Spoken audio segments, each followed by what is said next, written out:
नमस्कार दोस्तों। जब से रूस और यूक्रेन का युद्ध शुरू हुआ है और पूरी दुनिया में रूस के खिलाफ एक माहौल बन गया है, ज़्यादातर देशों ने रूस के हमले की निंदा की है, लेकिन भारत ने अपने सबसे पुराने दोस्त रूस की निंदा नहीं की। और यहाँ उल्टा भारत ने रूस से सस्ते दामों में तेल भी खरीदा और इस तरह से भारत ने एक इंडिविजुअल तरीके से रूस की मदद भी की।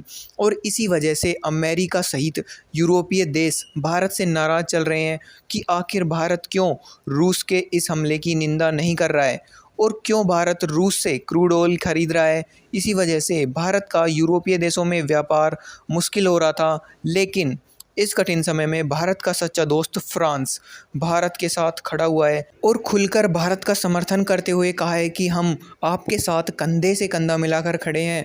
अब फ्रांस ने अपनी मार्केट के जरिए भारत को यूरोप के बाज़ार में एंट्री दिलाने का फैसला किया है। दरअसल दोस्तों, यूएई के बाद अब फ्रांस अपने देश में यूपीआई सिस्टम को लागू करने जा रहा है। यूपीआई सिस्टम भारत की एक बहुत बड़ी अचीवमेंट है, क्योंकि यूपीआई भारत का ऑनलाइन ट्रांजैक्शन सिस्टम है और भारत के इस पेमेंट सिस्टम ने पूरी दुनिया को प्रभावित किया है, जिसमें अमेरिका समेत सभी बड़े देश शामिल हैं। और अब फ्रांस इस सिस्टम को अपने देश में लागू करने जा रहा है।